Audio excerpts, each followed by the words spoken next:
One of the most important chapters in your account syllabus is preparation and presentation of company final accounts, या फिर इसको आप सीधे बोल सकते हो फाइनेंशियल स्टेटमेंट ऑफ कंपनीज। इस चैप्टर में बेसिकली आप ये समझते हो कि गवर्नमेंट ने आपको क्या प्रिस्क्राइब किया है कि आप अपनी बैलेंस शीट और पीएल अकाउंट इस पर्टिकुलर फॉर्मेट में बनाओ, और वो फॉर्मेट आपको अगर नहीं आता तो आप एक्चुअल जॉब में भी फेल हो जाओगे और एग्जाम में तो क्वेश्चन नहीं कर पाओगे। तो इस चैप्टर की इंपॉर्टेंस प्रैक्टिकल सिनेरियो में भी है, रियल जॉब में भी है, और साथ ही साथ एग्जाम पॉइंट ऑफ व्यू से भी है। तो इस लेक्चर में हम इसके सारे कॉन्सेप्ट्स को देखेंगे थ्रू दी एमसीक्यूज, एक लेयर बाय लेयर सारे कॉन्सेप्ट्स को खत्म करेंगे एमसीक्यूज के थ्रू। ठीक है, जैसे कि अगर ये चैप्टर आपने पढ़ लिया तो आप इन सारे क्वेश्चंस के आंसर दे सकते हो, पहले शायद ना दे पाओ। जैसे पहला क्वेश्चन 32 क्वेश्चन है, ये कह रहा है एज पर दी शेड्यूल 3 फॉर्मेट। अब आप पूछोगे शेड्यूल 3 फॉर्मेट क्या है, तो जो मैंने आपको बताया ना अभी, गवर्नमेंट प्रिस्क्राइब करती है फॉर्मेट, उस फॉर्मेट को हम शेड्यूल 3 फॉर्मेट कहते हैं।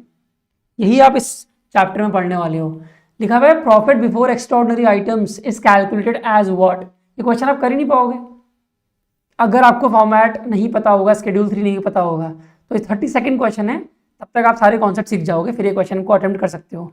इसी तरह से कौन से एक्स्ट्राऑर्डिनरी आइटम्स होते हैं, ये कॉन्सेप्ट भी देखेंगे हम। इसी तरह से ये क्वेश्चन है 25th, ये आंसर आप अभी कर सकते हो तो कर लो, आंसर चेक कर लेना आपका सही है कि नहीं है क्वेश्चन नंबर 25। तो इन सारे कॉन्सेप्ट्स की नॉलेज हम इस लेक्चर में ले लेंगे लेयर बाय लेयर।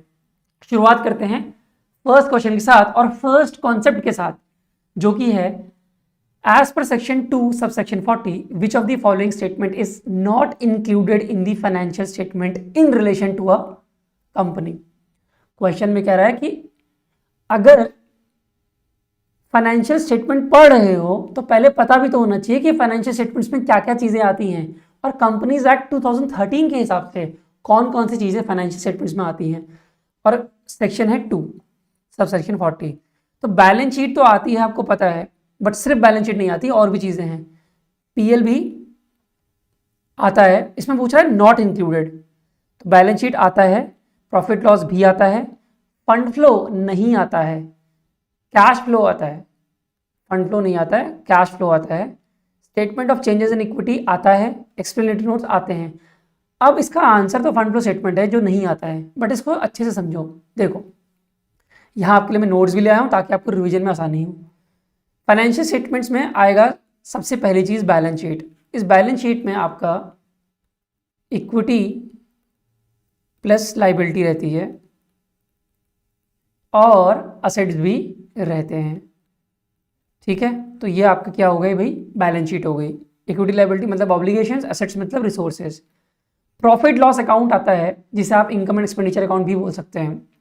ये आपका प्रॉफिट निकालेगा साल भर में जितना प्रॉफिट हुआ है या फिर लॉस हुआ है, प्रॉफिट लॉस अकाउंट बोलते हैं उसको। कैश फ्लो स्टेटमेंट जो आपके कैश इनफ्लोज और आउटफ्लोज का लेखा जोखा रखेगा उसको बोलते हैं कैश फ्लो स्टेटमेंट। फोर्थ है statement of changes in equity. ये क्या चीज़ है, देखिए इक्विटी का मतलब है शेयर कैपिटल, कितने लोग ने आपके बिजनेस में पैसा लगाया है, कितने लोगों ने आपका शेयर्स खरीदे हैं कंपनी में, तो उसका ओपनिंग बैलेंस कितना है, मतलब ईयर के स्टार्टिंग में कितने लोगों के पास कितने शेयर्स हैं, और साल के एंड में कितने लोगों के पास कितना शेयर्स बचे हैं, इनका रिकंसिलेशन करते हो आप। मतलब कितने शेयर्स आपने बेच दिए, कितने शेयर और इशू किए कंपनी ने, और कितने बाय बैक कर लिए, कितने रिडीम कर दिए प्रेफरेंस शेयर्स अगर हैं तो इन सब का लेखा जोखा करके दोनों को दिखाया जाएगा कि ओपनिंग बैलेंस इतना था शेयर्स का और क्लोजिंग इतना बचा, क्योंकि हमने थोड़े से री इशू किए हैं, हमने इशू किए हैं नए शेयर्स, या फिर हमने बाय बैक कर लिए हैं, कैंसिल कर दिए हैं, इस तरह से। तो उसको बोलते हैं statement of change in equity.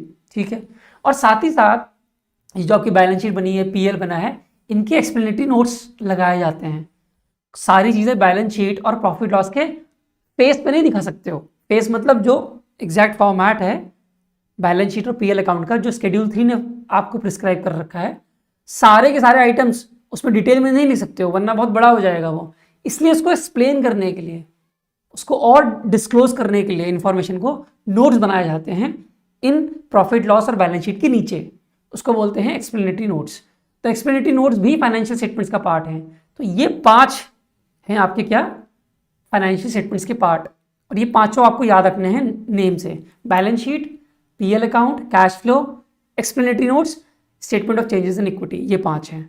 ये क्या लिखा हुआ है, ये तो खाली लिखा हुआ है कि कैश फ्लो स्टेटमेंट नई जो नई कंपनीज होती है, न्यू कंपनीज, वो ना भी बनाए तब भी चलेगा, सिर्फ ये लिखा हुआ है। ठीक है, अब आते हैं भाई नेक्स्ट कॉन्सेप्ट की तरफ और नेक्स्ट क्वेश्चन की तरफ। इस क्वेश्चन में पूछ रहा है which companies are exempted from the provision of section 129 of the companies act 2013। पहले तो आप ये समझो कि सेक्शन 129 ऑफ कंपनीज एक्ट 2013 कहता क्या है, तब जाके क्वेश्चन तक पहुंचोगे। ठीक है, तो पहले कॉन्सेप्ट को समझते हैं क्या कहता है। देखो, सबसे पहली चीज़ तो फाइनेंशियल स्टेटमेंट्स आप पढ़ रहे हो, तो उसके कुछ रिक्विजिट्स हैं, मतलब कुछ इनकी ज़रूरतें हैं। फाइनेंशियल स्टेटमेंट्स में क्या क्या चीज़ें ज़रूरी हैं। पहला कि शेड्यूल 3 के हिसाब से बनना चाहिए। ये आपको मैंने सिखा दिया था, शेड्यूल 3 फॉर्मेट देता है आपको। शेड्यूल 3 कंपनीज एक्ट 2013 का ही पार्ट है। दूसरी चीज़ स्टैट्यूटरी रिक्वायरमेंट्स, जो भी लॉ की रिक्वायरमेंट्स है उसको फुलफिल करेगा फाइनेंशियल स्टेटमेंट्स। अकाउंटिंग स्टैंडर्ड्स जो नोटिफाई किए हैं मिनिस्ट्री ऑफ कॉर्पोरेट अफेयर्स ने, उनको मानना पड़ेगा फाइनेंशियल स्टेटमेंट्स बनाते टाइम पे। अब आप कहोगे सर ये अकाउंटिंग स्टैंडर्ड्स क्या चीज़ है, तो मैं आपको ब्रीफली बता देता हूँ, भले इसका नेक्स्ट चैप्टर होगा अलग से। देखिए, अकाउंटिंग स्टैंडर्ड्स याद करो, हमने पहले अकाउंटिंग प्रिंसिपल्स पढ़े थे, रूल्स एंड रेगुलेशन पढ़े थे ना, ब्रॉडर रूल्स एंड रेगुलेशन पढ़े थे ना। अब in broader rules and regulation को अगर आप स्पेसिफिक कर दोगे, लॉ अगर बैक कर देगा इनको, लॉ कहेगा नहीं अब इसको स्पेसिफिक ऐसे मानना पड़ेगा, तो उसको बोलते हैं अकाउंटिंग स्टैंडर्ड्स। तो अकाउंटिंग स्टैंडर्ड्स भी रूल्स एंड रेगुलेशन है, बट ये स्पेसिफिक होती है और ये लॉ द्वारा बैक्ड होती है। लॉ कहता है कि आपको ये मानना पड़ेगा। ठीक है, तो accounting standards notified by the MCA. बात समझ में आ गई आपको। आ गया है भाई गाइडेंस नोट। अब साथ ही साथ अकाउंटिंग स्टैंडर्ड्स के साथ साथ गाइडेंस नोट्स भी होती हैं कि अकाउंटिंग स्टैंडर्ड्स को एक्सप्लेन कर दिया। कोई कोई लॉ में ऐसी लैंग्वेज होती है ना जो समझ में ना आए लोगों को, तो उसको एक्सप्लेन करने के लिए गाइडेंस नोट्स बनाए जाते हैं। उनकी बात भी फाइनेंशियल स्टेटमेंट्स बनाते टाइम पे ध्यान पे रखनी पड़ेंगी। तो ये रिक्विजिट्स हैं फाइनेंशियल स्टेटमेंट्स के। आगे देखो, under section 129 of the companies act 2013 financial statements shell give a true and fair view of the situation of the company और कंपनीज। क्या बोल रहा है क्वेश्चन में, कह रहा है सेक्शन 129 है।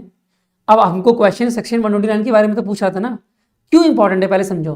क्योंकि इस सेक्शन में लिखा गया है कि फाइनेंशियल स्टेटमेंट्स में क्या क्या चीज़ें होनी चाहिए। पहला लिखा है it shall give true and fair view of the situation of the company. पहली चीज़, फाइनेंशियल स्टेटमेंट्स सही से कंपनी की इंफॉर्मेशन आपको दे, कोई झूठ ना लिखा हो उसमें, कोई भी गलत चीज़ ना लिखी हो इसमें।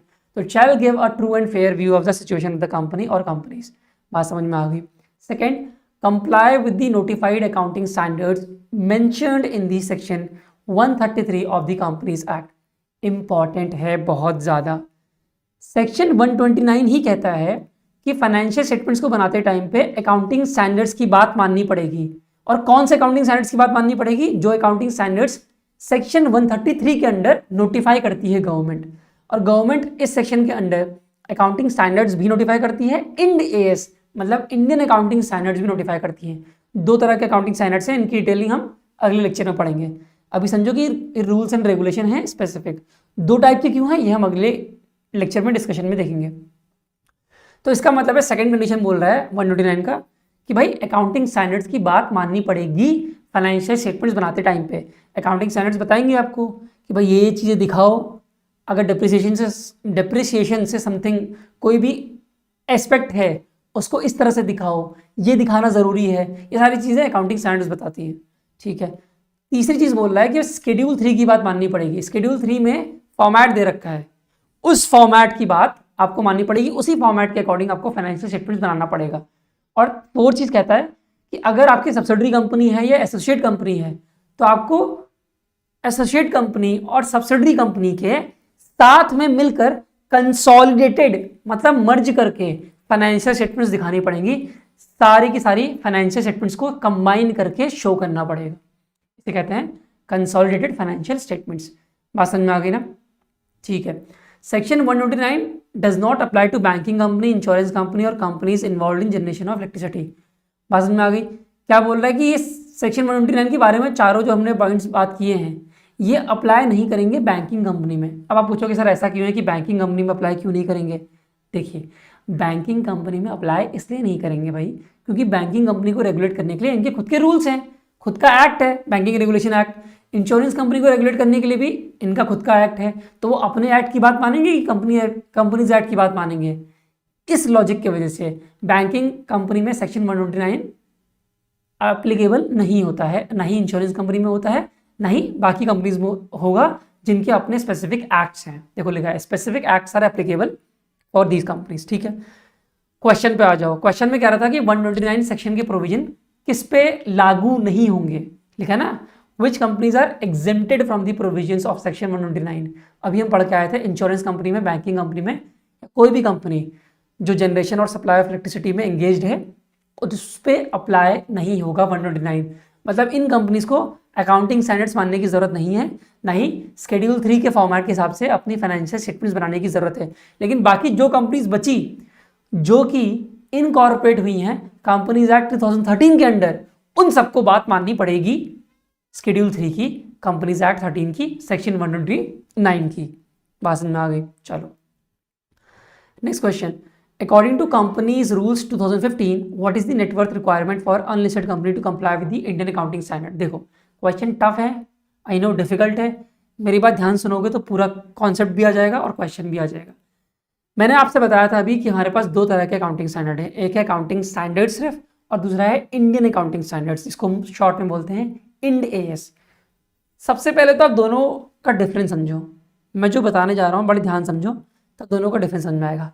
पहले हमारे पास जो अकाउंटिंग स्टैंडर्ड्स होते थे वो AS थे, मतलब अकाउंटिंग स्टैंडर्ड्स थे। फिर बाद में MCA ने इंडियन अकाउंटिंग स्टैंडर्ड्स ले आया। अब आप पूछोगे सर ऐसा किया क्यों, तो लॉजिक समझो। जब ग्लोबलाइजेशन बढ़ा, मतलब जब फॉरेन की इन्वेस्टमेंट हमारे पास आए और हमारा इन्वेस्टमेंट बाहर भी गया, गुड्स की ट्रेडिंग बाहर भी हो रही है, फॉरेन में भी हम अपने गुड्स को बेच रहे हैं, तो फॉरेन इन्वेस्टर्स भी हमारे पास आ रहे हैं। तो इसका मतलब है स्टैंडर्ड्स, रूल्स एंड रेगुलेशन जो हैं वो ऐसे होने चाहिए जो ग्लोबली एक्सेप्टेबल हों, मतलब पूरे वर्ल्ड में, पूरे ग्लोबल वर्ल्ड, पूरे ग्लोब में एक जैसे अकाउंटिंग स्टैंडर्ड्स हों, ताकि जो फाइनेंशियल स्टेटमेंट्स ऑस्ट्रेलिया और USA की कंपनी बना रही है उसको इंडियन कंपनी से आप कंपेयर कर सको। सेम रूल्स फॉलो करके अगर फाइनेंशियल स्टेटमेंट्स बन रही होगी तभी तो आपस में कंपेयर कर पाओगे ना। अरे भाई इंग्लिश लैंग्वेज है, अगर इंग्लिश लैंग्वेज के जो ग्रामर के रूल्स हैं वो हर जगह सेम होंगे ना, तभी तो आप एक जना बोल रहा है इंग्लिश, तभी तो दूसरा बंदा समझ पाएगा। एक बंदे के रूल्स दूसरे हैं, दूसरे बंदे के रूल्स दूसरे हैं, तो समझ कैसे पाओगे? जैसे एक को फ्रेंच नहीं आती, एक को इंग्लिश नहीं आती, आपस में बात करेंगे क्या समझ में आएगा? फ्रेंच के रूल्स अलग हैं, वर्ड्स अलग हैं, इंग्लिश के रूल्स अलग हैं, वर्ड्स अलग हैं। तो इसी तरह अकाउंटिंग एक लैंग्वेज होती है, तो अगर वो लैंग्वेज सेम नहीं है हर कंपनीज के लिए तो आप आपस में देख के कंपेयर कैसे करोगे कौन सी कंपनी अच्छी है कौन सी नहीं है और आपको कहाँ इन्वेस्ट करना है। यही रीजन था कि अकाउंटिंग स्टैंडर्ड जो पहले थे अब इंडियन AS लाए गए। इंड AS का मतलब है इन इंड AS को क्या किया गया, जो ग्लोबल अकाउंटिंग स्टैंडर्ड्स हैं जिनको हम IFRS बोलते हैं, इंटरनेशनल फाइनेंशियल रिपोर्टिंग स्टैंडर्ड्स, इनके बराबर करने की कोशिश की गई ताकि ग्लोबली स्टैंडर्ड्स यूनिफॉर्म हो सके, आपस में कंपेरेबिलिटी बढ़ सके। ठीक है, तो हमने अपने अकाउंटिंग स्टैंडर्ड को थोड़ा बहुत चेंज करके इंड AS में लाए। तो अब आप पूछोगे मुझसे नेक्स्ट क्वेश्चन कि सर क्या आप अकाउंटिंग स्टैंडर्ड्स हम यूज ही नहीं करते हैं? ऐसा नहीं है, कुछ कंपनीज में अकाउंटिंग स्टैंडर्ड्स यूज होते हैं और जो बड़ी कंपनीज है, ग्लोबल कंपनीज है, बहुत बड़ी बड़ी कंपनीज हैं, वहाँ इंड AS यूज होते हैं। लॉजिकल है ना कि जो बड़ी कंपनीज होंगी वो इंड AS यूज करें और धीरे धीरे तो सारी कंपनी इंड AS में कन्वर्ट हो जाएंगी, लेकिन अभी भी कुछ कंपनीज हैं जो अकाउंटिंग स्टैंडर्ड्स यूज करती हैं और जो बड़ी कंपनीज है वो इंड AS यूज करती हैं। आपको लॉजिक समझ में आ गया? अब आपका नेक्स्ट क्वेश्चन ये होगा, सर ये बता दो कि कौन सी कंपनी अकाउंटिंग स्टैंडर्ड यूज करती है और कौन सी कंपनी इंड AS यूज करती है, इंडियन अकाउंटिंग स्टैंडर्ड यूज करती है। तो इसके बारे में डिस्कशन करते हैं। देखो मैंने आपको समझाया था कि शेड्यूल 3 में फॉर्मेट दिया रहता है, मैंने आपको समझाया था ना कि शेड्यूल 3 में फॉर्मेट दिया रहता है कि PL कैसे बनाओ, बैलेंस शीट कैसे बनाओ, लेकिन शेड्यूल 3 भी 3 टाइप की कंपनीज के लिए अलग अलग है। अब आपका जो है माथा घूम रहा होगा कि शेड्यूल 3 में एक फॉर्मेट नहीं है, तीन तरह के फॉर्मेट है। हाँ, हमारे पास 3 तरह की कंपनीज होती है, एक है डिवीजन 1 कंपनी, एक है डिवीजन 2 कंपनी, एक है division 3 company. 1, 2 and 3। Division 1 companies वो कंपनीज होती हैं जो अकाउंटिंग स्टैंडर्ड्स यूज करती हैं। क्या यूज करती हैं? अकाउंटिंग स्टैंडर्ड्स यूज करती हैं। डिवीजन 2 वो कंपनीज होती हैं जो इंडियन अकाउंटिंग स्टैंडर्ड्स यूज करती हैं अपने फाइनेंशियल स्टेटमेंट्स को बनाने के लिए। डिवीजन 3 कंपनीज वो NBFCs होती हैं, NBFC मतलब नॉन बैंकिंग फाइनेंशियल कंपनी, जो इंडियन अकाउंटिंग स्टैंडर्ड यूज करती हैं। 3 तरह की कंपनी हो गई। अब शेड्यूल 3 तीनों तरह की कंपनी के लिए थोड़ा थोड़ा अलग अलग है।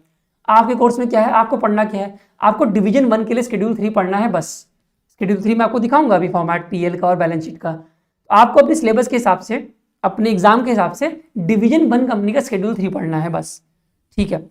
उसकी बात हम बाद में करेंगे, लेकिन जो मुद्दा है वो ये है कि ये अकाउंटिंग स्टैंडर्ड रूल्स, मतलब अकाउंटिंग स्टैंडर्ड्स किस तरह की कंपनीज यूज करती हैं और इंडियन अकाउंटिंग स्टैंडर्ड किस तरह की कंपनी यूज करती हैं, ठीक है। मतलब टर्नओवर के बेसिस में, मैंने आपको बताया था ना, बड़ी कंपनीज जो होती हैं वो इंडियन अकाउंटिंग स्टैंडर्ड यूज करती है, इंड एएस। बट बड़ी कंपनी का क्राइटेरिया क्या है एग्जैक्टली, इसको समझते हैं। देखो, इसका क्राइटेरिया कि कौन company Indian accounting standard use करेगा, इसका क्राइटेरिया इस इंडियन अकाउंटिंग स्टैंडर्ड रूल्स 2015 के रूल 4 में दिया हुआ है।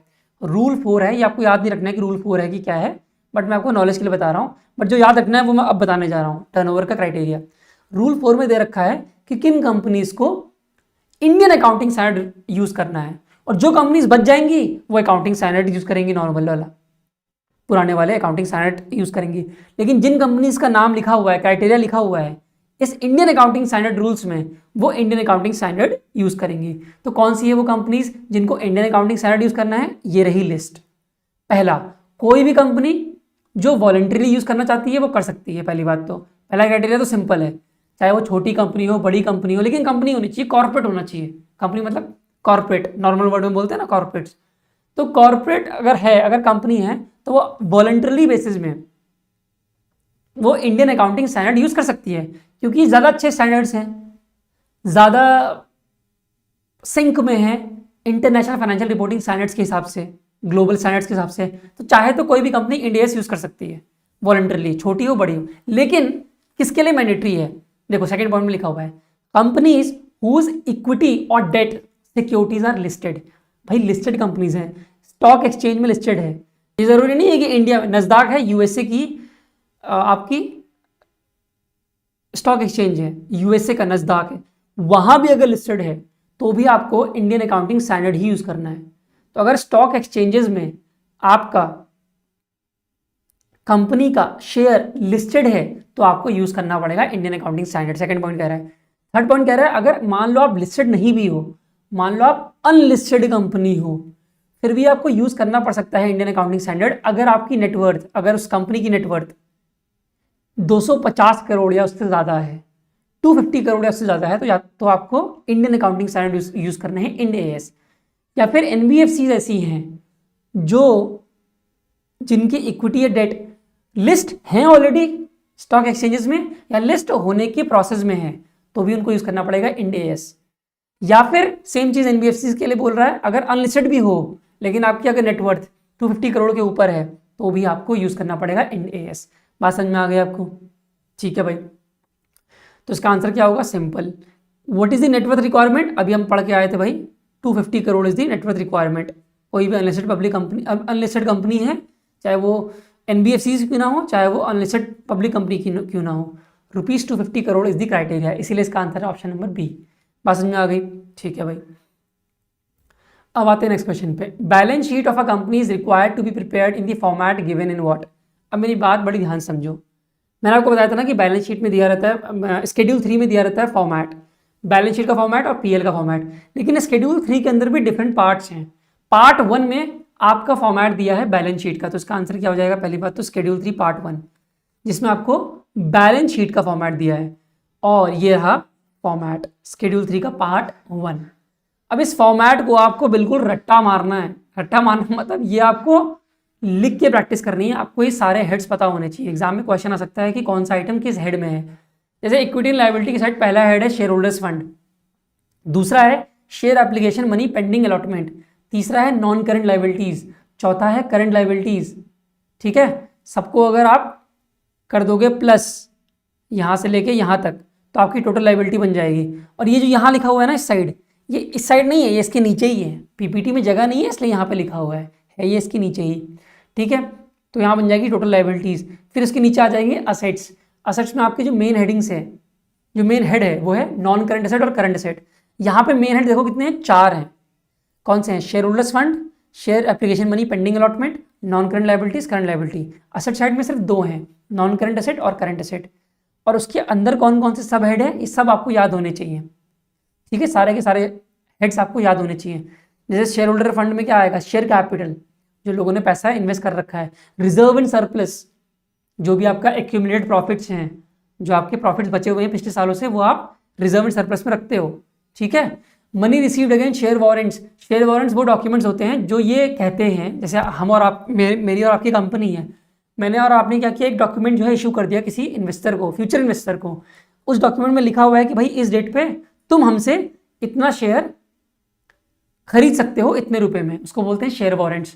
तो अल्टीमेटली ये है तो पार्ट शेयर होल्डर्स फंड का ही, क्योंकि अल्टीमेटली ये पार्ट बन जाएगा शेयर कैपिटल का फ्यूचर में, इसीलिए इसको शेयर होल्डर्स फंड के अंदर रखा गया है। Money received against share warrants, कुछ पैसा मिल गया होगा शेयर डॉक्यूमेंट का, कुछ पैसा तो मिलेगा ही ना अभी, बाकी पैसा बाद में मिलेगा, ठीक है। सेकेंड इसकी मेन हेडिंग है share application money pending allotment. जब भी आप शेयर इशू करते हो पहले एप्लीकेशन फॉर्म जमा करवाते हो इन्वेस्टर से, प्रोस्पेक्टिव इन्वेस्टर से, उसके बाद उनको शेयर अलॉट करते हो, तब वो शेयर होल्डर बनता है। तो जब उसने एप्लीकेशन मनी दी और अलॉटमेंट अभी नहीं हुआ है तो ज़रूरी नहीं है कि वो शेयर होल्डर बन गया, तो अभी शेयर होल्डर फंड का पार्ट नहीं है, उसको अलग से दिखा रहे हो सकता है उसको पैसे वापस करके उसका हम रिजेक्ट कर दें एप्लीकेशन, तो इसीलिए इसको अलग से दिखाया है share application money pending allotment. तो अभी रिजेक्ट भी नहीं किया है, अभी अप्रूव भी नहीं किया है, बीच का है, बीच में पड़ा हुआ है, इसीलिए इसको अलग से दिखाया गया, ठीक है। नॉन करंट लायबिलिटीज़ वो सारी ऑब्लिगेशन होती हैं जो आपको पे करनी पड़ती हैं 1 साल से ऊपर, 1 साल से आगे तक पे करनी पड़ेगी। आपने लॉन्ग टर्म लोन लिया है, बोरोइंग लिए बैंक से 5 साल के 10 साल के लिए। इसी तरह डिफर टैक्स लायबिलिटी होती है आपकी। डिफर टैक्स लायबिलिटी का मतलब क्या होता है भाई, देखो हो सकता है इनकम टैक्स एक्ट के हिसाब से आपकी लायबिलिटी इस बार कम आ रही है, क्योंकि इनकम टैक्स एक्ट में अलग प्रोविजन है और कंपनीज एक्ट में अलग प्रोविजन है। तो ऐसा हो सकता है, बिल्कुल हो सकता है कि इनकम टैक्स एक्ट के हिसाब से आपकी लायबिलिटी कम आ रही है, टैक्स लायबिलिटी, लेकिन कंपनीज एक्ट के हिसाब से टैक्स लायबिलिटी ज़्यादा आ रही है। तो पे किससे करोगे आप, जो टैक्स पे करते हो वो किसके हिसाब से करोगे भाई, वो तो इनकम टैक्स एक्ट के हिसाब से ही करोगे, क्योंकि डिपार्टमेंट तो इनकम टैक्स है जहाँ जमा कर रहे हो टैक्स, वो ज़्यादा पैसा थोड़ी लेगा आपसे। बट एक्चुअल में कंपनीज एक्ट के हिसाब से तो ज़्यादा लायबिलिटी थी, तो कभी ना कभी बाद में तो आपको पे करना ही पड़ेगा वो, तो इसीलिए इसको डिफर टैक्स लायबिलिटी बोलते हैं, क्योंकि बाद में आपको ये टैक्स की लायबिलिटी देनी पड़ेगी। इसी तरह यहाँ पे देखो डिफर टैक्स असेट लिखा हुआ है नॉन करंट असेट में, उसका उल्टा है, इनकम टैक्स एक्ट के हिसाब से आपकी लायबिलिटी जो हो रही थी वो ज़्यादा बन रही थी और कंपनीज एक्ट के हिसाब से कम बन रही थी, तो बाद में जाके वो एडजस्टमेंट होगा, बाद में आपको कम पे करना पड़ेगा टैक्स का अमाउंट, तो इसीलिए वो डिफर टैक्स असेट में आ जाता है। इसी तरह करंट लायबिलिटी हैं जो शॉर्ट टर्म लायबिलिटीज़ होती हैं आपकी, जो 1 साल के अंदर पेमेंट करना पड़ता है, ठीक है। अब असेट में भी नॉन करंट असेट हैं, वो सारे असेट्स जो रिसोर्सेज हैं आपके, जो पैसे आपको रियलाइज करेंगे 1 साल से ऊपर तक करते रहेंगे, जिनसे पैसा मिलता रहेगा 1 साल के ऊपर तक। और करंट असेट वो सारे रिसोर्सेज जिनसे आपको 1 साल तक पैसा मिलेगा, 1 साल के बाद नहीं मिलेगा, वो सारे करंट असेट में आते हैं। तो स्केड्यूल 3 पार्ट 1 है। इसी तरह से हमारे पास स्केड्यूल 3 पार्ट 2 भी है। अब ये जो पार्ट 2 है ना, ये पीएल का फॉर्मेट देता है, देखो लिखा हुआ है यहाँ पे, स्केड्यूल 3 पार्ट 2 किसका फॉर्मेट देता है, पीएल का फॉर्मेट देता है। तो स्केड्यूल 3 पार्ट 1 हमको देता है बैलेंस शीट का फॉर्मेट, और स्केड्यूल 3 पार्ट 2 हमको देता है भाई प्रॉफिट लॉस का फॉर्मेट। बात समझ में आ गई, ठीक है।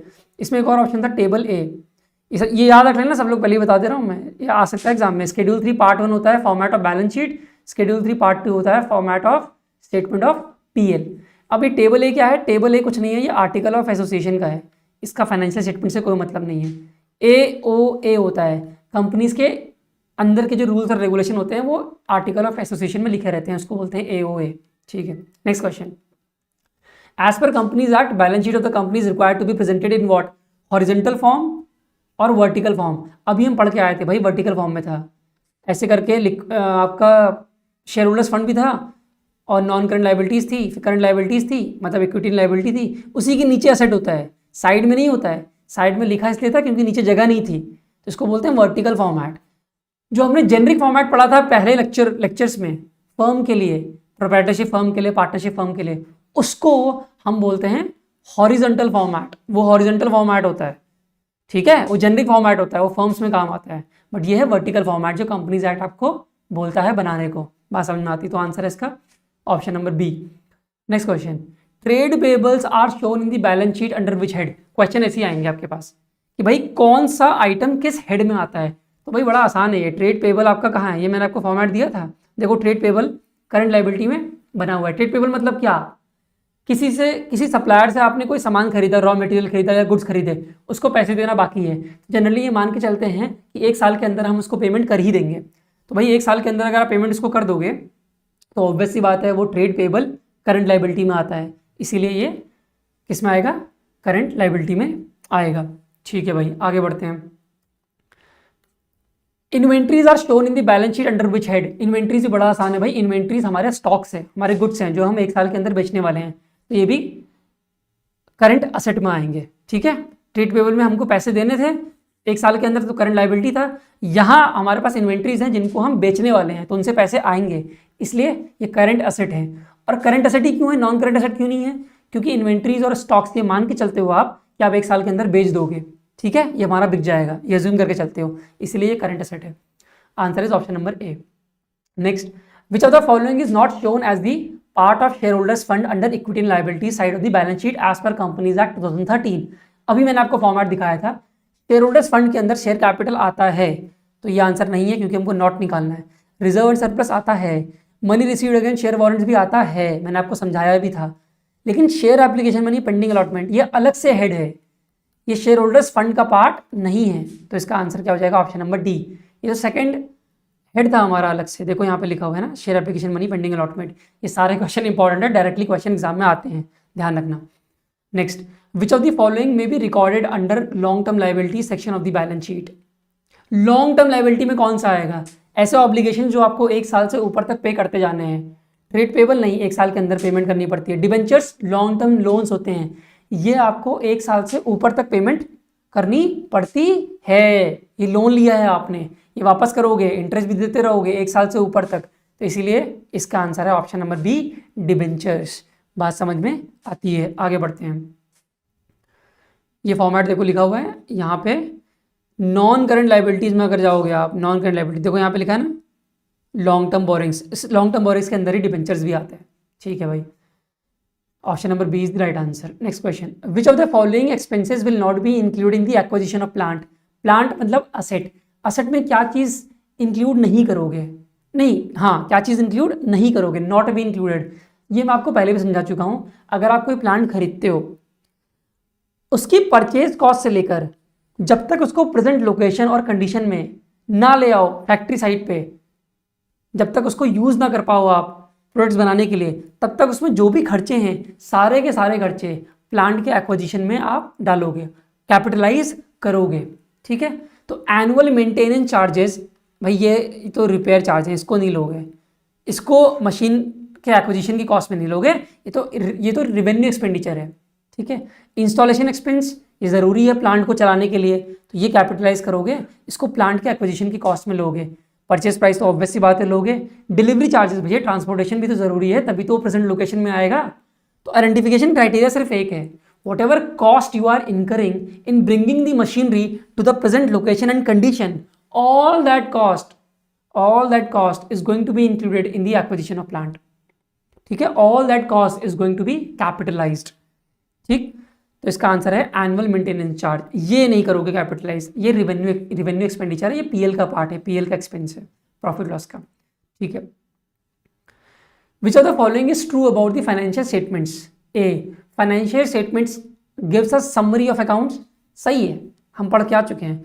Financial statements can be stated as the recorded facts, ये भी बिल्कुल सही है भाई, फैक्ट ही तो है जिसको आप रिकॉर्ड कर रहे हो, तो इसमें दोनों ही स्टेटमेंट सही हैं, both A and B are the correct option, इसमें समझाने वाला कुछ नहीं है भाई। समरी ऑफ अकाउंट्स तो देता है ये पीएल अकाउंट और फाइनेंशियल स्टेटमेंट जो है हमारे, इसमें पीएल आता है, बैलेंस शीट आता है, ये क्या करता है, ये सारे अकाउंट्स की समरी ही तो आपको प्रोवाइड कर रहा है, और क्या कर रहा है, तो बिल्कुल।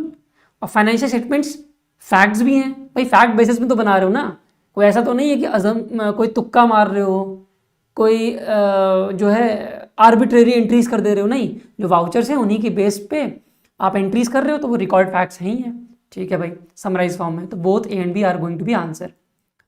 Next, annual renewal fee for patent is a what. Annual renewal fee क्या है पेटेंट की, पेटेंट क्या होता है, इंटेंजिबल असेट है।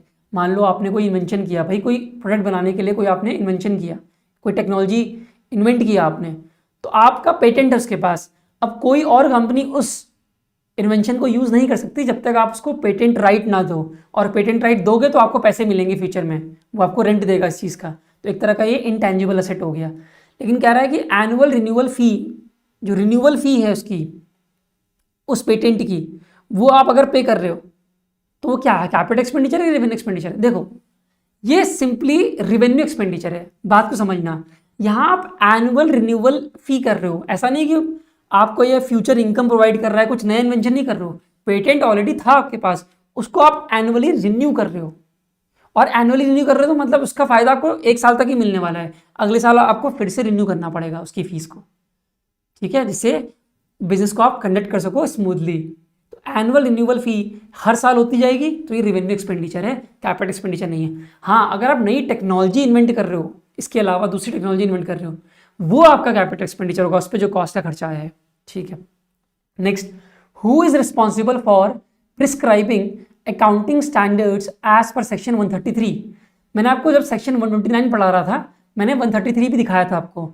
सेक्शन 133 के अंडर ही अकाउंटिंग स्टैंडर्ड्स को नोटिफाई किया जाता है, और कौन करता है? MCA, ministry of corporate affairs. और मिनिस्ट्री ऑफ कॉर्पोरेट अफेयर्स किसका पार्ट होता है भाई? गवर्नमेंट ऑफ इंडिया का पार्ट होता है, और किसका? सेंट्रल गवर्नमेंट का। तो इसका आंसर क्या RBI है? नहीं।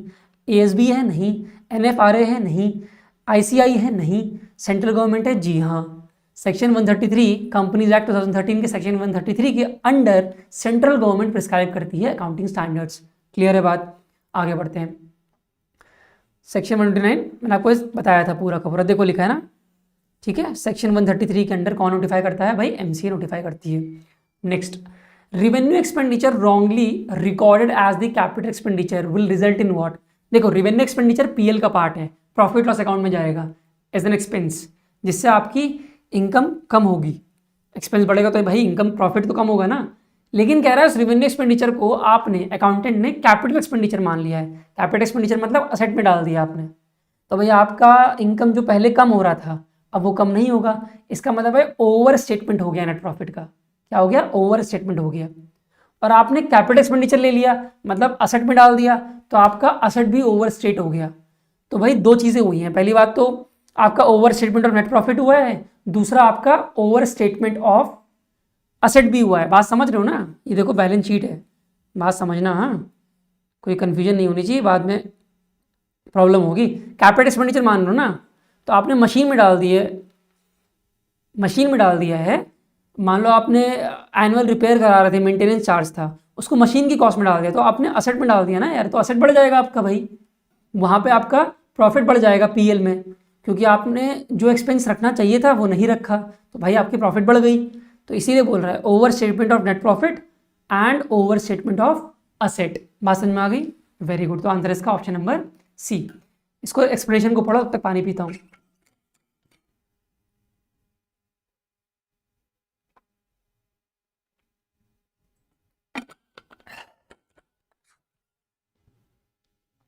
ठीक है भाई, आगे बढ़ते हैं। Which of the following statement is or are correct? बोल रहा है करेक्ट कौन सा है? Financial statements are only interim report. क्या खाली इंटरिम रिपोर्ट है, मतलब अंदर के लिए ही खाली? Financial statements are also known as annual records. Financial statements are historic. देखो हिस्टोरिक तो है, प्रीवियस का जो डेटा है उसी के बेस पे आप अपनी फाइनेंशियल स्टेटमेंट्स को बनाते हैं। तो हमसे पूछ रहा है करेक्ट, 3 वाला तो करेक्ट है, एनुअल रिकॉर्ड्स कहते हैं इसको, लेकिन भाई इंटरिम रिपोर्ट नहीं है सिर्फ, ये वाला गलत है, ये वाला गलत है। क्यों? क्योंकि सिर्फ इंटरिम नहीं है ये। इंटरिम का मतलब होता है कि सिर्फ आप इंटरनल मैनेजमेंट के लिए जो quarterly, half yearly, monthly, weekly report तैयार करते हो, सिर्फ वो नहीं है ये भाई एनुअली भी होता है, जो इनकम टैक्स डिपार्टमेंट आपसे मांगता है, गवर्नमेंट ऑफ इंडिया भी मांगती है। गवर्नमेंट ऑफ इंडिया भी कभी कभी क्वार्टरली मांगती है, कभी कभी क्या लिस्टेड कंपनीज को क्वार्टरली देना पड़ेगा डेटा, ठीक है। तो फाइनेंशियल स्टेटमेंट एनुअल भी हो सकती है और इंटरिम भी हो सकती है। इंटरिम मतलब ईयर के बीच में कभी भी हो सकती है, ठीक है। और जनरली ईयर के बीच में जो भी रिक्वायरमेंट्स होती हैं रिपोर्ट्स की, वो इंटरनल मैनेजमेंट को होती हैं, ठीक है। तो आर ओनली लिखा हुआ है तो ये गलत है। एनुअल रिकॉर्ड्स बोलते हैं इसको, ठीक है। एनुअल फाइनेंशियल स्टेटमेंट्स बनती हैं यूजुअली, तो उसको एनुअल रिकॉर्ड्स ही बोलते हैं। और हिस्टोरिक तो होते ही हैं, जो पिछले साल जो भी ट्रांजेक्शन हुए हैं उसी के बेसिस पे तो आप फाइनेंशियल स्टेटमेंट्स को बना रहे हो ना। तो आंसर है ऑप्शन नंबर 2 और 3, दोनों सही है।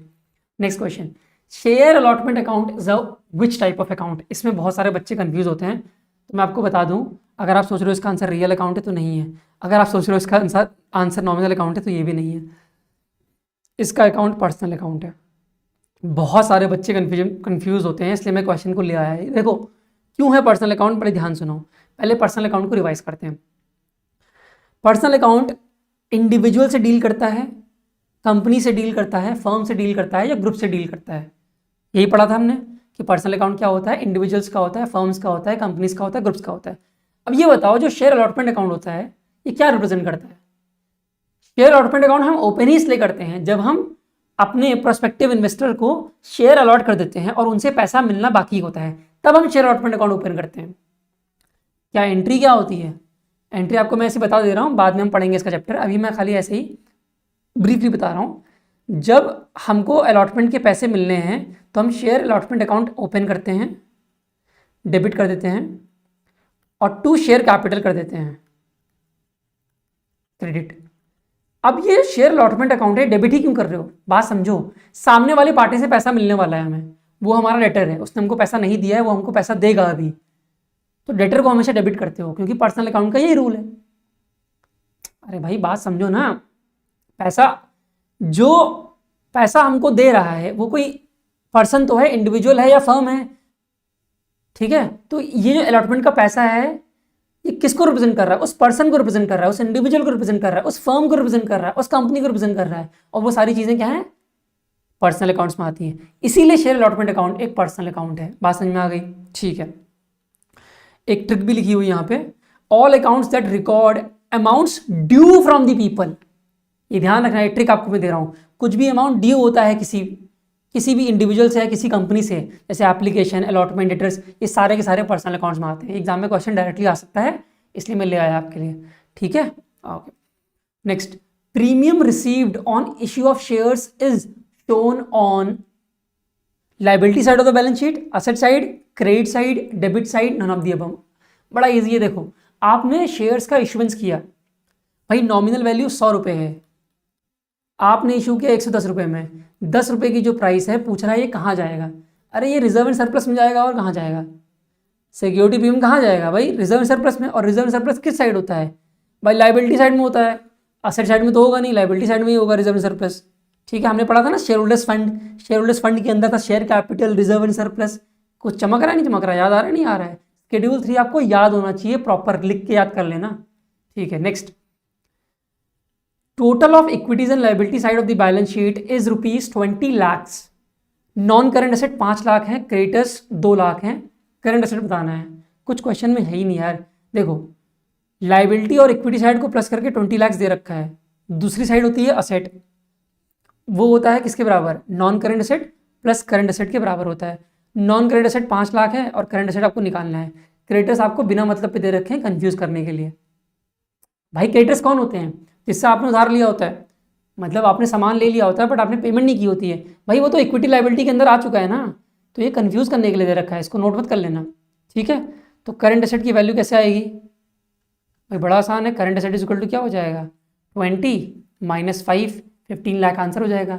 Option number C is the right answer.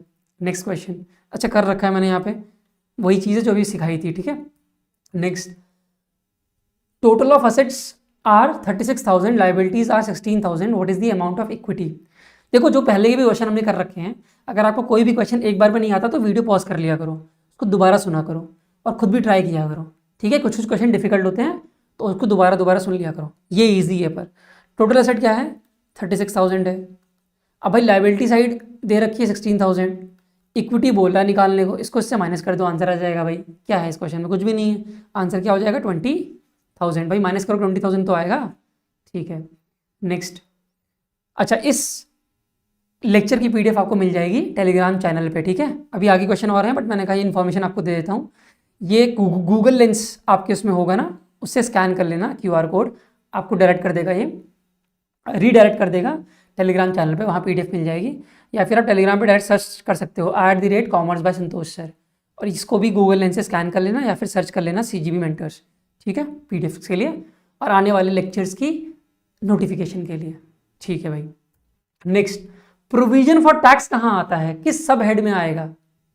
अब देखो प्रोविजन फॉर टैक्स होता है शॉर्ट टर्म के लिए, एक साल में एक बार आप टैक्स देते हो ना, तो उसके लिए प्रोविजन बना रहे हो, तो एक साल के लिए यूज़ करने के लिए बना रहे हो, तो ऑब्वियस सी बात है आएगा तो ये करंट लाइबिलिटी में।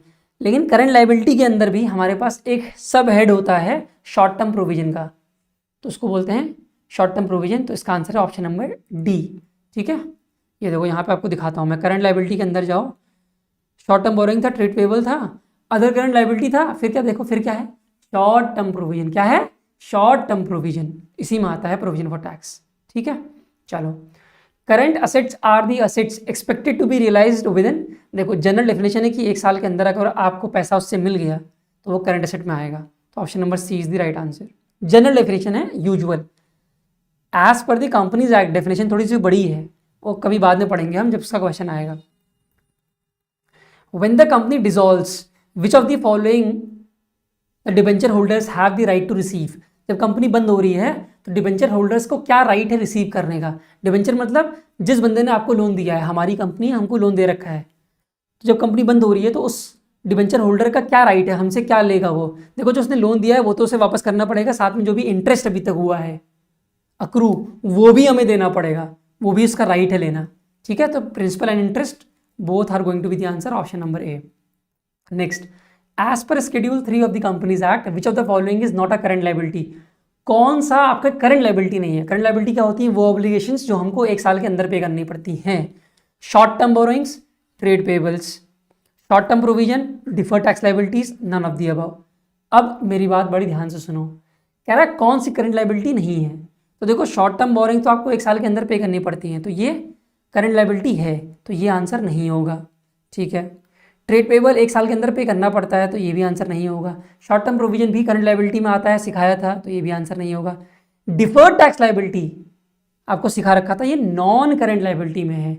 होता क्या है डिफर्ड टैक्स लाइबिलिटी में, आपको सिखा चुका हूँ, तो ये नॉन करंट लाइबिलिटी में है, तो यही आंसर है, option number D is the right answer. ठीक है, ये देखो यहाँ पे लिखा भी होगा, डिफर्ड टैक्स लाइबिलिटी कहाँ है, नॉन करंट लाइबिलिटी में। तो आपको ये सारे के सारे सब हेड्स याद होने चाहिए, इसलिए बार बार बोल रहा हूँ मैं आपको, उसको लिख के याद कर लेना। नेक्स्ट, अब आ जाओ भाई, अच्छा क्वेश्चन है, claims against company not acknowledged as debt is shown under which head? मैं पानी पीता हूँ, ऑप्शन पढ़ो फिर इसका आंसर करो।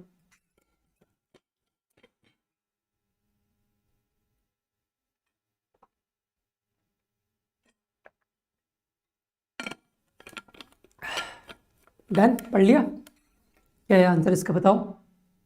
देखो, बोल रहा है ऐसे क्लेम जो कंपनी ने डेट नहीं माना है, अगर डेट मान लिया होता फिर तो लाइबिलिटी हो जाती ना, लेकिन अभी डेट माना नहीं है, केस वगैरह होगा, केस हार गए तो डेट होगा वो, तो तब तक वो कंटिजेंट लाइबिलिटी में आएगा, तब तक वो किस में आएगा, कंटिजेंट लाइबिलिटी में आएगा, क्योंकि ये इस तरह की लाइबिलिटी है जो किसी आने वाले इवेंट पे डिपेंड कर रही है, तो उसको बोलते हैं कंटिजेंट लाइबिलिटीज। ठीक है, option number D is the right answer.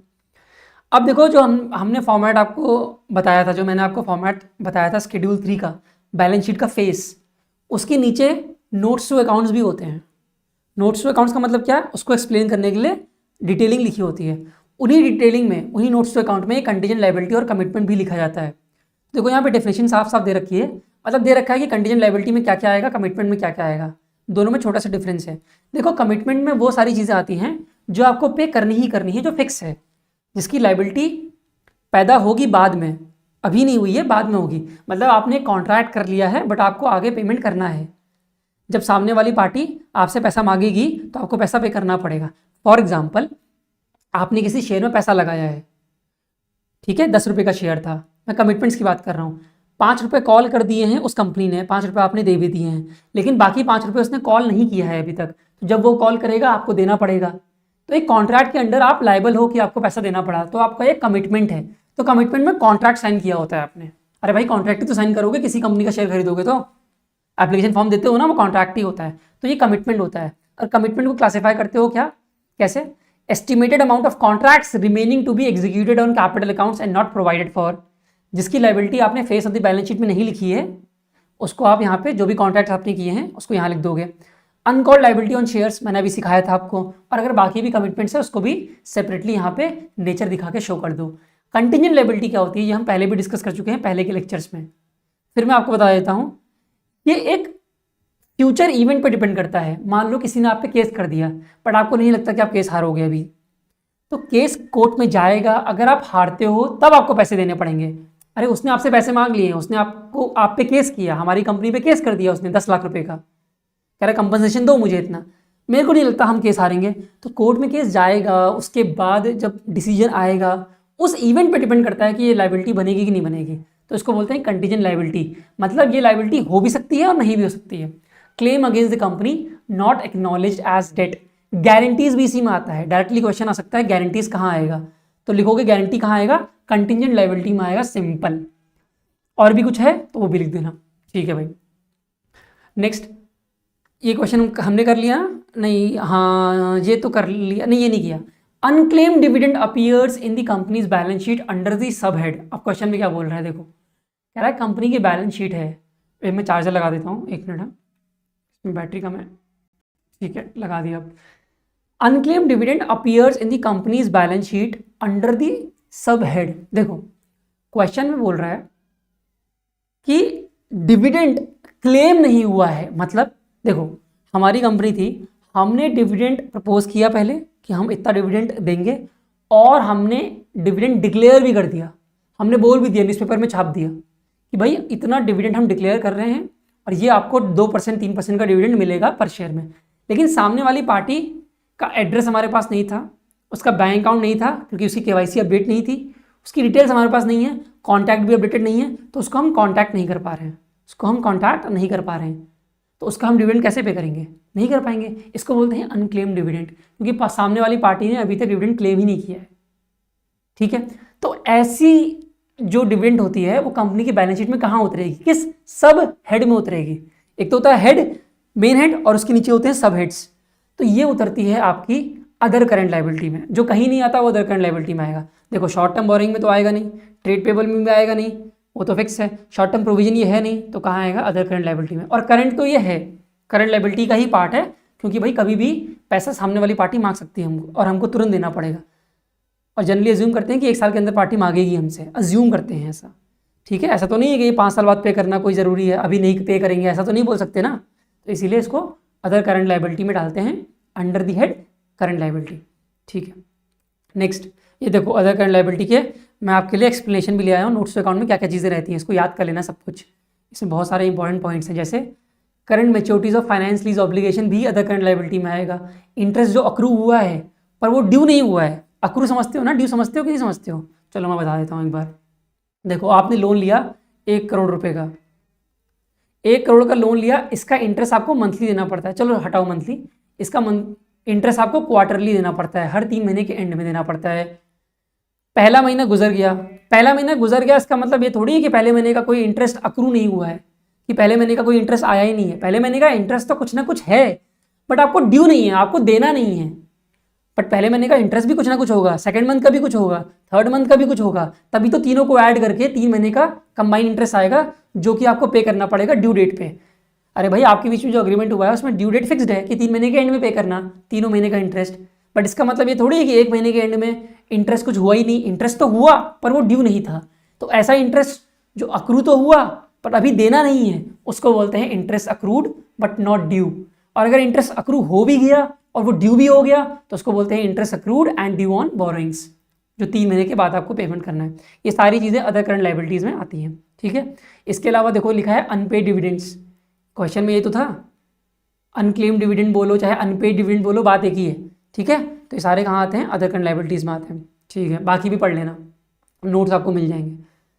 Interest accrued and due on debentures appear in the companies balance sheet, ये तो वही क्वेश्चन है, सेम चीज़। अब इसमें इंटरेस्ट अक्रू हो गया है और ड्यू भी हो गया, तो आएगा तो वही अदर करंट लाइबिलिटीज़ में, अभी सिखाया था आपको, ठीक है, सेम एक्सप्लेनेशन है। Next, trade payable as per schedule 3 will include what. Trade payable में क्या क्या चीज़ें आएंगी, ट्रेड पेबल आपने पढ़ा था ना शेड्यूल 3 में, बैलेंस शीट में था ट्रेड पेबल करंट लाइबिलिटी में, कह रहा है इसके अंदर क्या क्या चीज़ें आएंगी। भाई ट्रेड पेबल होता क्या है, जो हमने सप्लायर से सामान खरीदा होता है उसके हमें पैसे देने होते हैं, वो बिल ऑफ एक्सचेंज हमको बना के देता है, या फिर हमने एक प्रॉमिसरी नोट बना के दे दिया कि हम आपको पेमेंट करेंगे। तो सारे बिल्स रिसीवेबल तो हैं और क्या है, जिसका पेमेंट हम बिल्स पेबल तो हैं और क्या है, जिसमें हमको बिल्स पे करने हैं, बिल्स का पैसा पे करना है और क्या करना है। तो भाई इसका आंसर है बिल्स पेबल। बिल रिसीवेबल क्या है, उल्टा, जब हमको पैसा मिलना है। बिल्स पेबल क्या है, जब हमको पैसा देना है। तो ट्रेड पेबल में क्या आएंगे, बिल्स पेबल आएंगे, जो बिल के पैसे हमको देने हैं, सिंपल, बिल ऑफ एक्सचेंज हो चाहे प्रॉमिसरी नोट हो। Option number C is the right answer. Next, fixed asset held for sale. अब आप कहोगे सर फिक्स असेट तो नॉन करंट असेट में होता है, लेकिन ये फिक्स असेट वो असेट नहीं है। ये वो फिक्स असेट है जो आपको बेचने के लिए आपने रखा हुआ है कि ले लो भाई। अगर हम कोई चीज़ बेचने के लिए रखते हैं तो मान के चलते हैं 1 साल में बिक जाएगा, और जो चीज़ 1 साल में बिकने वाली होती है उसको हम करंट असेट मानते हैं। इसलिए इसका आंसर है option number A, simple. Next, current मैच्योरिटीज of long term debt will come under what. अब देखो इसका मतलब क्या होता है पहले समझो। हमारे पास लॉन्ग टर्म डेट है, कोई लॉन्ग टर्म बोरोइंग है, 1 करोड़ का लोन लिया SBI से हमने, 10 साल के लिए लिया। इस साल आने वाले 1 साल में हमको 10 लाख रुपए पेमेंट करनी है, तो उसको बोलते हैं current maturity of long term debt. 10 साल हमको इस साल 10 लाख हमको इस साल पे करने हैं ना, इस ईयर में, अपकमिंग 1 ईयर में, तो ऑब्वियस सी बात है तो ये करंट लायबिलिटी। तो यहाँ पे करंट लायबिलिटी भी ऑप्शन है और शॉर्ट टर्म बोरिंग भी है। भाई डेट है ना, शॉर्ट टर्म बोरिंग भी है। करंट लायबिलिटी तो मेन हेड हो गया, लेकिन सब ऐड हो गया शॉर्ट टर्म बोरोइंग। तो इस क्वेश्चन के आंसर में देखो 2 आंसर हैं, ए भी है, बी, ए भी है आंसर और बी भी है, ठीक है। तो यहाँ पे अगर आपको छांटना है मोस्ट अप्रोप्रिएट, तो आप एक काम करना, शॉर्ट टर्म बोरिंग करना, क्योंकि हमको मोस्ट अप्रोप्रिएट आंसर लेना पड़ता है।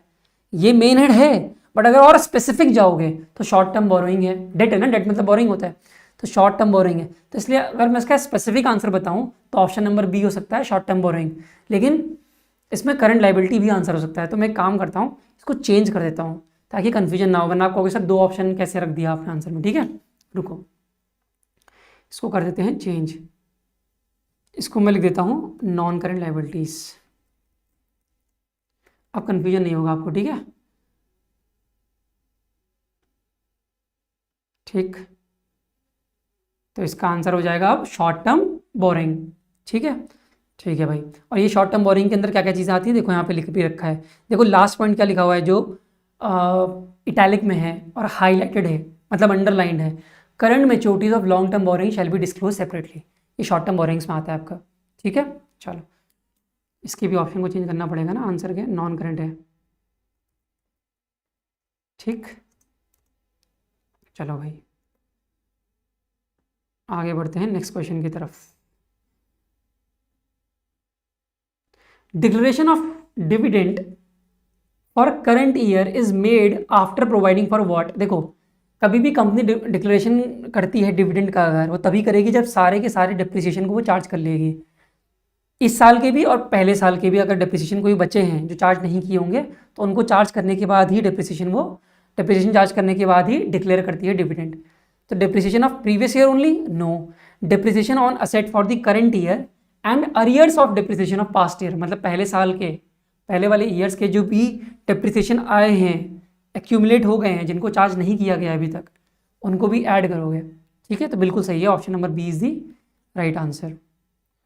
Next, which of the following is classified as extraordinary item according to the provided text. अब देखो ये प्रोवाइडेड टेक्स्ट कुछ नहीं है, इसको हटा दो भाई। सीधी बात है कि क्वेश्चन में आपसे सीधे सीधे ये पूछ रहा है कि जो एक्स्ट्राऑर्डिनरी आइटम है वो एज पर कंपनीज एक्ट क्या है। ठीक है, क्वेश्चन चेंज करते हैं, अकॉर्डिंग टू शेड्यूल 3 कर देते हैं। ठीक है, according to schedule 3 companies act का ही पार्ट है ना। ठीक है, तो which of the following is classified as an extraordinary items according to schedule 3। अब आप ये क्वेश्चन तभी आंसर कर पाओगे जब आपको शेड्यूल 3 पता होगा पीएल के कॉन्टेक्स्ट में। शेड्यूल 3 हमने बैलेंस शीट के कॉन्टेक्स्ट में देख लिया है, पर schedule 3 part 2 profit loss account का होता है, वो आपने नहीं देखा है, मैं आपको दिखाऊंगा अभी, उसके बाद हम ये आंसर पढ़ेंगे। ठीक है, पहले आप इसका फॉर्मेट देखो। शेड्यूल 3 पार्ट 2 आपको देता है स्टेटमेंट ऑफ पीएल अकाउंट का फॉर्मेट। इस पीएल के फॉर्मेट में अगेन वर्टिकल फॉर्मेट होगा, ये लिखा हुआ है, उसके नीचे ये रहेगा। इस फॉर्मेट में आपको रेवेन्यू दिखेंगे, मतलब रेवेन्यू फ्रॉम ऑपरेशन दिखेगा, फिर अदर इनकम जो है, जैसे इन्वेस्टमेंट से इनकम आपको मिल गई, आपने एसेट्स बेच दिया उससे इनकम जो मिल गई, वो सारी इनकम यहाँ रहेगी जो नॉन ऑपरेटिंग इनकम से अदर इनकम में रहेंगी, फिर टोटल इनकम आ जाएगा। सारे एक्सपेंसेस को ऐड कर दोगे तो आपका दोनों को माइनस करके क्या आ जाता है, प्रॉफिट आ जाएगा। अब लेकिन यहाँ ध्यान देने वाली बात यह है, जो भी आप प्रॉफिट लिखते हो ना, ये रिवेन्यू से जो एक्सपेंसेस माइनस करके लिखते हो, ये डायरेक्टली प्रॉफिट नहीं लिखते हो, क्या लिखोगे, profit before extraordinary items and tax. अब आप कहोगे इसके भी पहले एक और चीज़ है, देखो profit before exceptional and extraordinary items and tax. अब आप मुझसे पूछोगे सर ये दोनों क्या चीज़ है, देखो मैं आपको समझाता हूँ, बड़े ध्यान समझना। हमारे बिजनेस में कुछ ऐसे आइटम्स होते हैं जो एक्सेप्शनल होते हैं और जो एक्स्ट्राऑर्डिनरी आइटम्स होते हैं। स्पेशल तरह के ट्रांजैक्शन होते हैं जिनको अलग से दिखाना ज़रूरी है, ताकि जो यूज़र है फाइनेंशियल स्टेटमेंट का, उसको ये इन्फॉर्मेशन मिल सके कि ये जो एक्स्ट्रा आइटम्स हैं, स्पेशल जो आइटम्स हैं, इनसे क्या इंपैक्ट पड़ा है प्रॉफिट में। इसलिए देखो इनको अलग से शो किया जा रहा है। अब ये होते क्या है मैं बताऊंगा, पहले ओवरऑल क्रक्स तो समझो। तो क्या लिखते हो प्रॉफिट में? Profit before exceptional and extraordinary item लिखते हो। अब आप एक्सेप्शनल आइटम की एंट्री करोगे, चाहे वो रिवेन्यू हो चाहे वो एक्सपेंस हो, दोनों हो सकते हैं एक्सेप्शनल आइटम में। अब एक्सेप्शनल आइटम को एडजस्ट करने के बाद जो आपका आंसर आता है वो आता है प्रॉफिट बिफोर एक्स्ट्राऑर्डिनरी आइटम, क्योंकि एक्सेप्शनल वाले आइटम आपने एडजस्ट कर लिए तो आपका आएगा एक्स्ट्राऑर्डिनरी आइटम, और आपने एक्स्ट्राऑर्डिनरी आइटम एडजस्ट कर लिए तो आपका आ जाएगा प्रॉफिट बिफोर टैक्स। तो आपको दोनों आइटम अलग से शो करने पड़ेंगे। तो क्वेश्चन ये है कि एक्सेप्शनल आइटम और एक्स्ट्राऑर्डिनरी आइटम होते क्या हैं, तो बड़े ध्यान सुनो, नोट्स भी आपको मिल जाएंगे। एक्सेप्शनल आइटम वो आइटम्स होते हैं इनकम और एक्सपेंस के, इनकम और एक्सपेंस के वो आइटम्स होते हैं जो आपके ऑर्डिनरी एक्टिविटीज़ का ही पार्ट होते हैं। मतलब बिजनेस में ऐसा होता रहता होगा, बट वो उसका नेचर ऐसा है, उसका साइज ऐसा है, उसका इंसिडेंस ऐसा है कि उसको अलग से डिस्क्लोज करना ज़रूरी है, जिससे कि कंपनी की परफॉर्मेंस को और अच्छे से बताया जा सके यूजर्स ऑफ फाइनेंशियल स्टेटमेंट्स को। जो लोग फाइनेंशियल स्टेटमेंट्स को देखते हैं, पढ़ते हैं, समझते हैं, उनको अच्छे से इंफॉर्मेशन दी जा सके, इसलिए इसका डिस्क्लोजर सेपरेटली रिक्वायर्ड होता है। एग्जाम्पल, इन्वेंट्रीज को आपने राइट डाउन कर लिया है एनआरवी में, इन्वेंट्रीज हम पढ़ के आ चुके हैं। एनआरवी या कॉस्ट में जो लोअर होता है उस पर आप उसको राइट डाउन कर लेते हो। तो कॉस्ट से भी कम आपका एनआरवी अगर है तो बहुत बड़ी बात है ये, कि जितने में आपने खरीदा है उससे कम में बेच पा रहे हो अपनी इन्वेंट्रीज, मतलब कुछ तो गड़बड़ हो रही है, कंपनी आगे आने वाले टाइम पे कुछ बहुत बड़ा नुकसान झेल सकती है। भाई आप जितने का खरीद रहे हो उसको फिनिश गुड्स बना के तब भी आप बेच ही नहीं पा रहे हो उसको उससे ज़्यादा प्राइस में जितने में खरीदा था, तो कुछ ना कुछ तो गड़बड़ है ना। तो ऐसे आइटम्स को एक्सेप्शनल आइटम बोलते हैं, जिनको आपको अलग से डिस्क्लोज करना पड़ेगा पीएल अकाउंट में। इसलिए आप इन एक्सेप्शनल आइटम्स को अलग से डिस्क्लोज कर रहे हो। अगर लॉस है तो माइनस करोगे, अगर कुछ एक्सेप्शनल आइटम ऐसा है जो आपको प्रॉफिट दे रहा है तो उसको भी दिखाओगे। और जैसे आपने एक्टिविटीज़ को रिस्ट्रक्चर कर लिया या आपने प्रोविजन को रिवर्सल कर दिया, जैसे आपने प्रोविजन बनाया था लेकिन जितना प्रोविजन बनाया था आपको लग रहा है नहीं ज़्यादा प्रोविजन बना लिया है, ज़्यादा पीएल में हमने माइनस कर दिया, इसको रिवर्स कर दो, तो ये आपका एक्सेप्शनल इनकम हो गई है, एक्स्ट्रा इनकम आपको मिल गई है, तो उसका डिस्क्लोजर सेपरेटली होगा। यहाँ एक्सेप्शनल आइटम लिख दोगे, यहाँ पे नहीं लिखोगे, इसको अदर इनकम में नहीं डालोगे, ठीक है। इसी तरह से आपने फिक्स एसेट को बेच दिया है, ठीक है, लॉन्ग टर्म देखा ना, disposal of items of fix asset, disposal of long term investment है, ठीक है। फिक्स एसेट था, बहुत टाइम तक चलने वाला था, लेकिन आपने उसको डिस्पोज कर दिया, बेच दिया, या फिर लॉन्ग टर्म इन्वेस्टमेंट था उसका डिस्पोज कर दिया। कोई लॉ में चेंज हो गया है जिसका इम्पैक्ट आपको बहुत ज़्यादा पड़ रहा है, और आने वाले जो साल हैं उसकी बात नहीं कर रहा हूँ मैं कि खाली उसी में इम्पैक्ट पड़ा है, जो हो गए हैं साल, जो साल निकल गए हैं वहाँ पे भी इम्पैक्ट पड़ रहा है, तो उसको दिखाओगे। किसी ने लिटिगेशन किया था, केस कर दिया था आप पे, उसके सेटलमेंट में पैसे देने पड़ रहे हैं, तो है तो ये ऑर्डिनरी एक्टिविटीज़, ये कंपनीज में होता रहता है सारी चीज़ें, बट ये हैं एक्सेप्शनल आइटम, इनकी फ्रीक्वेंसी कम होती है। बिजनेस में होने के चांसेस हैं बट इनकी फ्रीक्वेंसी कम होती है, बहुत ज़्यादा नहीं होते हैं, फ्रीक्वेंट आइटम्स नहीं है। लेकिन अगर मैं एक्स्ट्रा ऑर्डिनरी आइटम्स की बात करूँ तो ये ऐसे आइटम्स हैं जो बहुत कम नहीं, जो पूरी लाइफ टाइम में एक या दो ही बार होंगे बस। जैसे अर्थक्वेक आ गया, सुनामी आ गई, सब कुछ बर्बाद हो गया, आपकी प्रॉपर्टी को अटैच कर लिया इनकम टैक्स डिपार्टमेंट ने रेड मार के, पूरी कंपनी बंद हो गई। या ऐसा तो नहीं ये हर साल हो रहा है, हर 2 साल में हो रहा है, नहीं, हर 5 साल में हो रहा है, नहीं, ये पूरी लाइफ टाइम में 1 या 2 बार होगा, ठीक है। तो ये ऐसे इनकम और एक्सपेंसेस के आइटम्स हैं जो ऐसे इवेंट्स होते हैं जो ऑर्डिनरी एक्टिविटी से बिल्कुल अलग हैं। अर्थक्वेक का आपसे क्या मतलब है? इनकम टैक्स डिपार्टमेंट ने रेड मारी, वो आप थोड़ी रेड मार रहे हो, वो तो वहाँ का काम है, ठीक है। तो इसको एक्स्ट्राऑर्डिनरी आइटम बोलते हैं और इसको भी सेपरेटली शो करते हो। तो आपको शेड्यूल समझ में आ गया, एक्स्ट्राऑर्डिनरी आइटम और एक्सेप्शनल आइटम आ गया, आपका पीएल भी खत्म हो गया एज पर शेड्यूल 3, ठीक है। अब देखो यहाँ पे टैक्स एक्सपेंस लिखते हो, फिर आपका प्रॉफिट आ जाता है, ठीक है। तो प्रॉफिट आने के बाद आपका कंटिन्यूइंग ऑपरेशन से प्रॉफिट आएगा, फिर प्रॉफिट और लॉस फ्रॉम डिसकंटिन्यूइंग ऑपरेशन भी लिखा हुआ है। डिसकंटिन्यूइंग ऑपरेशन मतलब ये होता है कि जो आपने डिसकंटिन्यू कर दिया है ऑपरेशन उसको अलग से दिखा रहे हो, और जो कंटिन्यू हो रहा है उसका प्रॉफिट तो यहाँ है।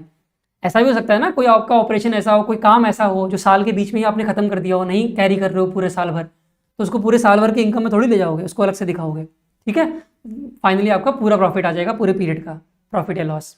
ठीक है,